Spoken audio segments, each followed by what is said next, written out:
Hello everyone, it's 30th December. Let's quickly look at the headlines from the Indian Express newspaper. On the first page we have SC stays 100-meter rule for Aravali. It had clear sides public dissent. Again, very important for environment perspective. Then we have panel of experts to study impact of leaving out smaller hills, wider gaps. Again, very important for environment perspective. Then we have with steep dip in crude price, India oil imports up to 2.4%, but bill down 12%. Again, very important for economy as well as international relations perspective. Then we have IIT Delhi students secure 1275 job offers. Again, very important for employment perspective.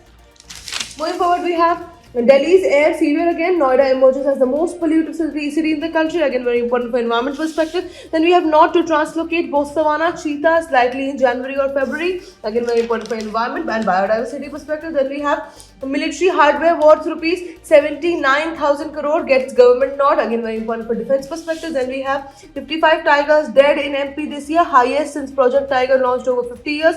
Again, very important for biodiversity perspective. Then we have Jharkhand school survey to get another religion category after objection. Again, very important for society perspective. Then we have AI that you can hold in your hand and that holds your hand. Again, very important for science and tech perspective. Moving forward, we have she will not back down, and that's the reason to hope. Again, very important. Moving forward, we have the world page where we have Kyiv attacked Putin's residence, says Russia. Zelensky calls it lies. Again, very important. Then we have Bangladesh polls BNP's Tariq Rahman files nomination papers. Then we have US pledges $2 billion in new UN model for humanitarian aid. Then we have Hamas confirms death of Abu Ubaidah and Gaza chief Sinwar. All these news are very important for international relations perspective. Then we have economy page where we have industrial growth rises to 6.7% in November, highest in 2 years. Then we have gross NPAs of banks fall to multi-decade low of 2.1%, says RBI report. Both the news are very important for economic perspective.